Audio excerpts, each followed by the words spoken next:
কুয়াশা মোড়ানো শীতের সকালের পিনপত নীরবতায় রাজধানীর মিরপুরে শহীদ বুদ্ধিজীবী স্মৃতিসৌধ। সকাল ৭টা।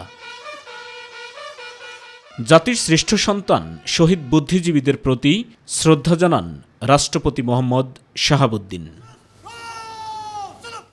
কয়েক মিনিটের ব্যবধানে শহীদদের প্রতি পুষ্পস্তবক অর্পণ করে গভীর শ্রদ্ধা জানান অন্তর্বর্তীকালীন সরকারের প্রধান উপদেষ্টা ডক্টর মোহাম্মদ ইউনূস।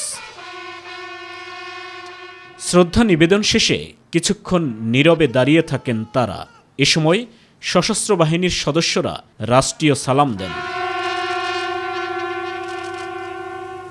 বিয়োগলে বেজে ওঠে করুণ সুর, আর সেই করুণ সুর ছড়িয়ে পড়ে গোটা এলাকায়, তৈরি করে শোকের আবেশ। পরে গণমাধ্যমের সাথে কথা বলেন অন্তর্বর্তী সরকারের আইন উপদেষ্টা আসিফ নজরুল। তুলে ধরেন দেশকে নিয়ে নানা প্রতিজ্ঞার কথা। আমরা মনে করি জুলাইয়ের যে গণ অভ্যুত্থান, সেটা আমাদের যে ৭১-এর মুক্তিযুদ্ধ, আমাদের শহীদ বুদ্ধিজীবীরা আছেন, মুক্তিযোদ্ধারা আছেন, ওনারা যে স্বপ্ন, যে প্রত্যয় এবং যে ভালোবাসা, দেশের প্রতি ভালোবাসা নিয়ে যে সংগ্রামে ঝাঁপিয়ে পড়েছিলেন, সেটারই কন্টিনিউয়েশন ছিল আমাদের জুলাই গণ অভ্যুত্থান।